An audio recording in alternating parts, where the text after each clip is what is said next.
KSJE and the Farmington Public Library present Cuentos Hahne and Tales. Hello, my name is Justin Baca. I work in the Teen Zone at the Farmington Public Library, and I'm here to read you 3 stories today. The first one is The 3 Billy Goats Gruff. The second one is Jack and the Beanstalk. And the third one is The Ugly Duckling. We're going to start off with The 3 Billy Goats Gruff by Paul Galdone. Once upon a time, there were 3 billy goats. They lived in a valley, and the name of all 3 billy goats was Gruff. There was very little grass in the valley, and the billy goats were hungry. They wanted to go up the hillside to find a fine meadow full of grass and daisies, where they could eat and eat and eat and get fat. But on the way up there was a bridge over a rushing river, and under the bridge lived a troll who was mean as he was ugly. First, the youngest billy goat Gruff decided to cross the bridge. Trip, trap, went the bridge. "Who's that tripping over my bridge?" roared the troll. "Oh, it's only I," the tiniest billy goat Gruff said, the billy goat in his small voice. "And I'm going to the meadow to make myself fat." "No, you're not," said the troll, "for I'm coming to gobble you up." "Oh, please don't take me. I'm too little, that I am," said the billy goat. "Wait till the second billy goat Gruff comes. He's much bigger." "Well then, be off with you," said the troll. A little later, the second billy goat Gruff came to cross the bridge. Trip, trap, went the bridge. "Who's that tripping over my bridge?" roared the troll. "Oh, it's only I," the second billy goat Gruff said. "And I'm going to the meadow to make myself fat," said the billy goat. And his voice was not so small. "No, you're not," said the troll, "for I'm coming to gobble you up." "Oh, please don't take me. Wait a little, till the third billy goat Gruff comes. He's much bigger." "Very well, be off with you," said the troll. Then came up the third billy goat Gruff. Trip, trap,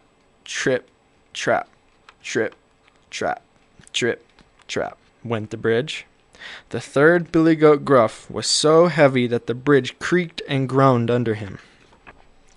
"Who's that tramping over my bridge?" roared the troll.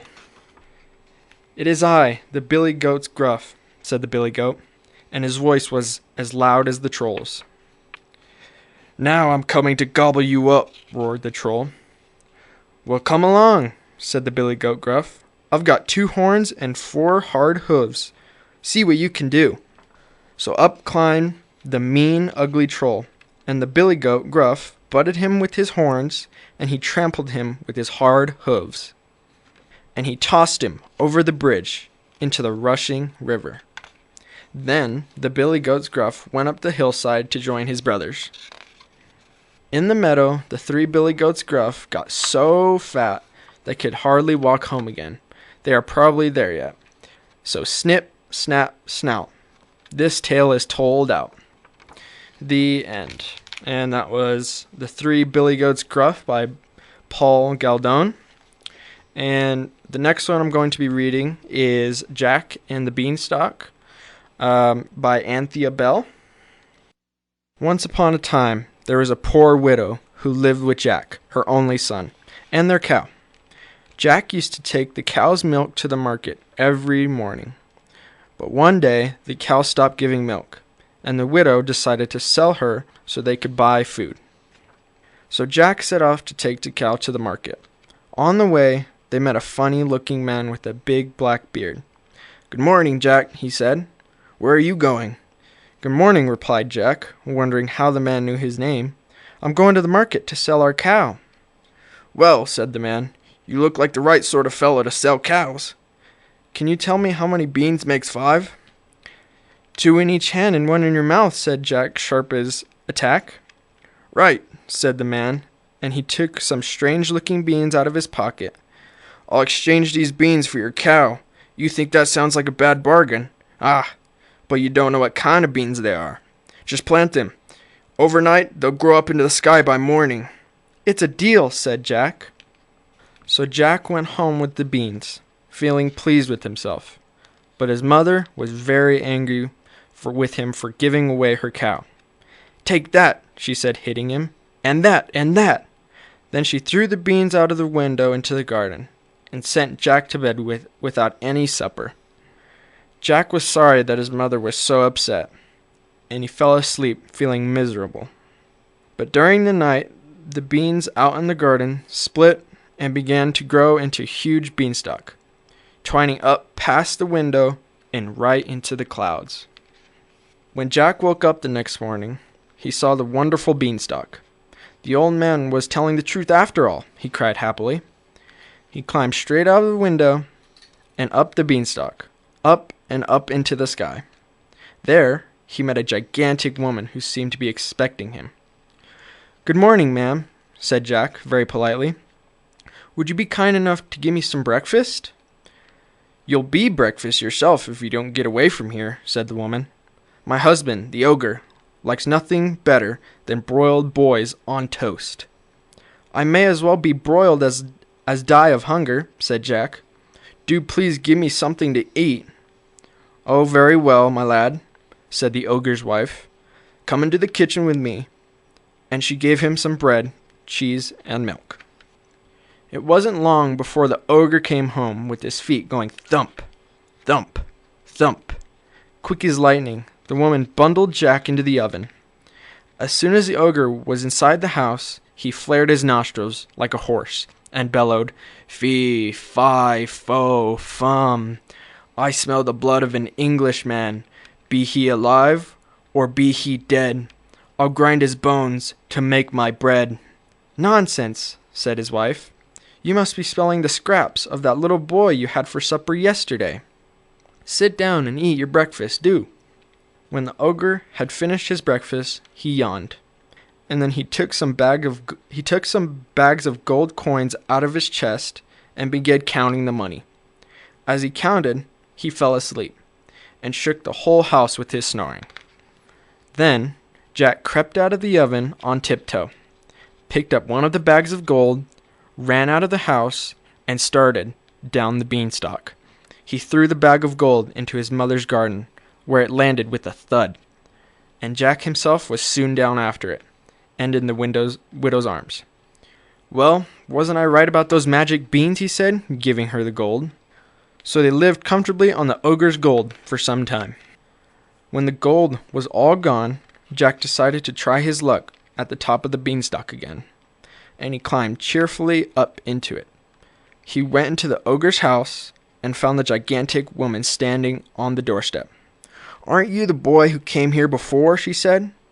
"What do you know about my husband's missing bag of gold?" "Give me something to eat and I'll tell you," said Jack. Well, the woman was curious, so she put a plate full of food in front of him.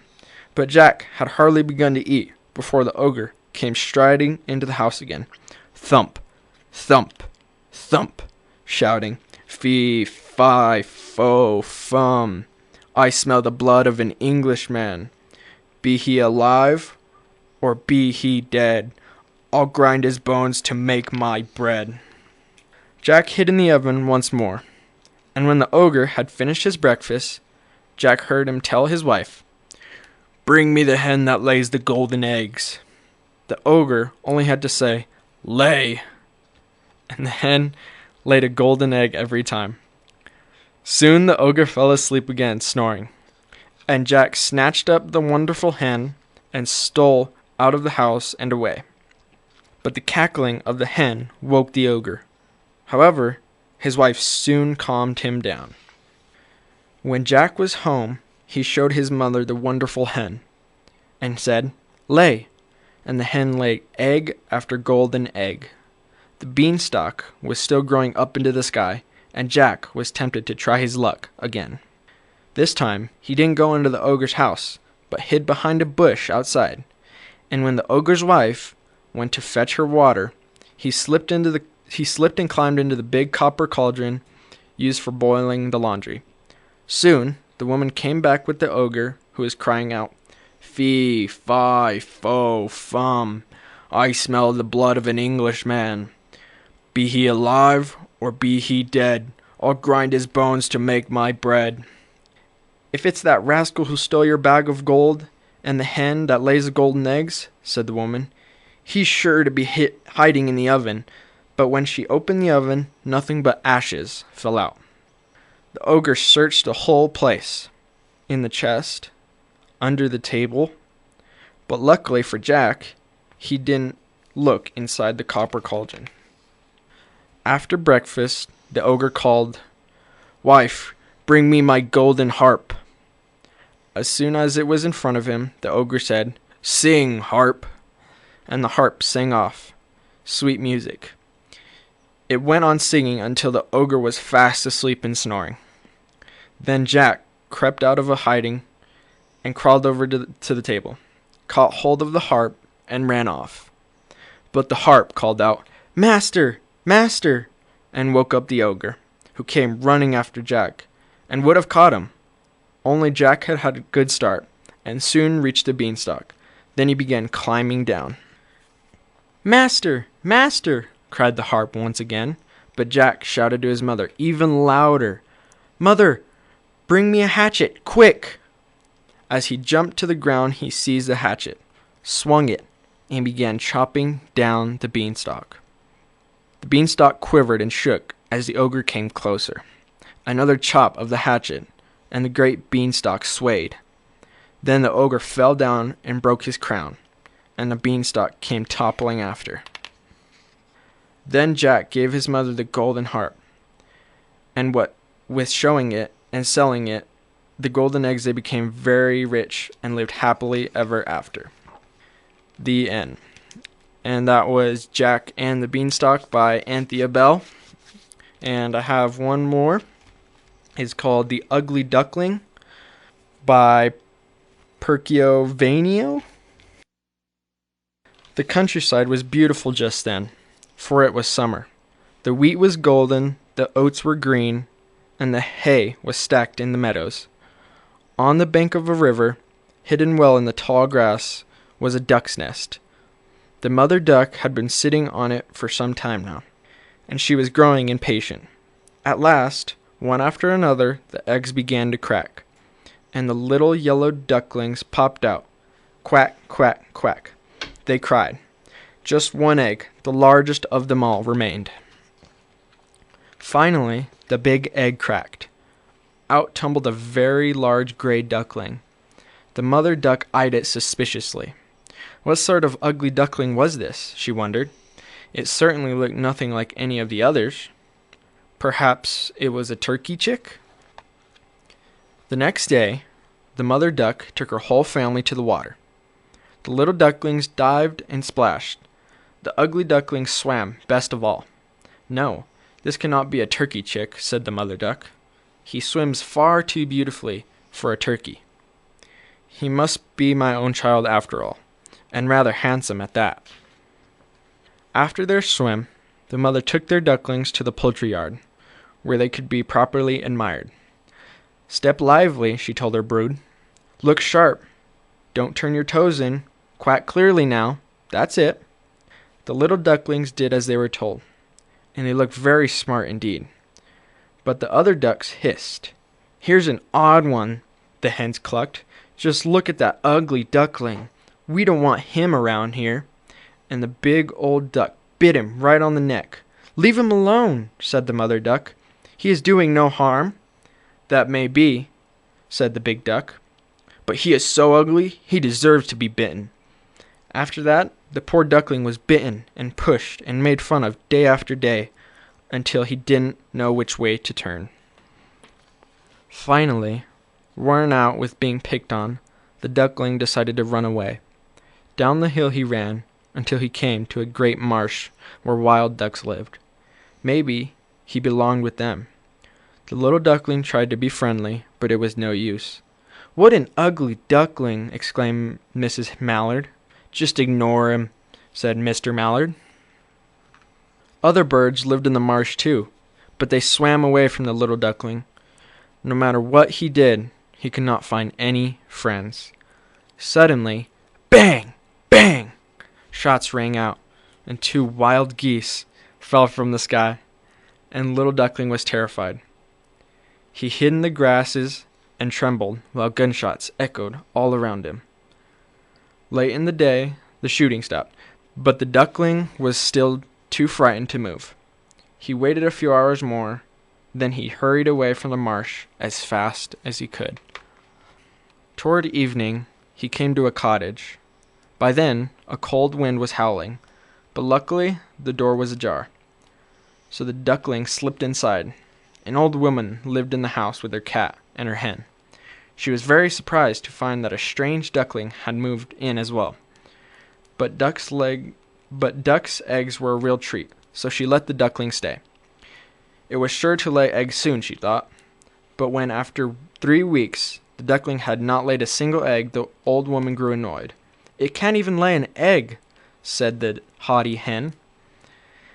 "What a useless duck," agreed the cat, and hissed and spat at the poor lonely duckling. One day, the door was left open again, and the duckling dashed through it and ran away. He wandered until he found a lake, but there were no other ducks on it. Autumn had come. The sky was gray, and the leaves were falling. The wild ducks had all flown away. The little duckling was all alone. One evening, at sunset, the ugly duckling saw 7 large birds fly past. They were big and white, and had lovely long necks. The little duckling had never seen anything so beautiful. He wanted to call out to the birds. He wanted to belong to them.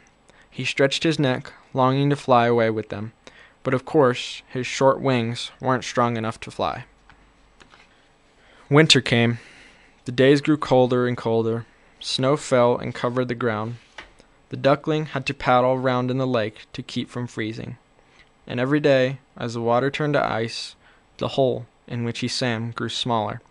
Finally, worn out, the duckling sobbed. That night, the water froze around him. In the morning, a farmer came along and saw him frozen there. He knocked a hole in the ice and carried the duckling home with him.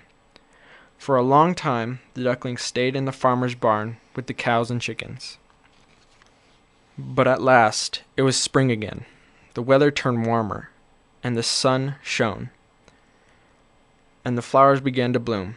The duckling looked into the sky and felt a strange longing. One day, he saw the white birds return to the lake. He wished so hard to be with them and share their joy. If only he could fly. All at once, the duckling lifted his wings. They were much stronger now, and to his surprise, they lifted him easily into the sky. He was flying. He landed on the quiet water not far from the white birds. The poor duckling was afraid to get too close. He was so ugly. Surely they would chase him away. He bowed his head in shame. But what did he see in his reflection in the clear water? His own image. But he was no longer clumsy gray duckling. He was a white bird like them. He was a swan. The other swans swam over to welcome him, and the duckling's heart swelled with joy. He thought of how he had been hated and despised, but it makes no difference where you hatch if you come from a swan's egg. Now he heard them say he was the most beautiful bird of all. The lilac bush bowed to him, and the sun shone warm over his feathers. He curved his graceful neck, and his heart cried out with joy. I never dreamed of so much happiness when I was the ugly duckling.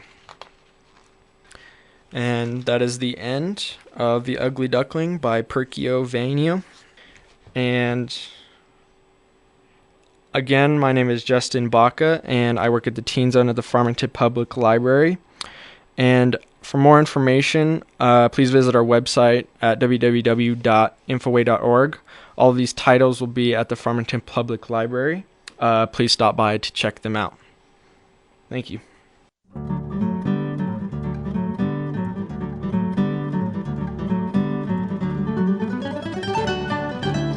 This has been Cuentos Hahne and Tales, presented by the Farmington Public Library and KSJE 90.9 FM.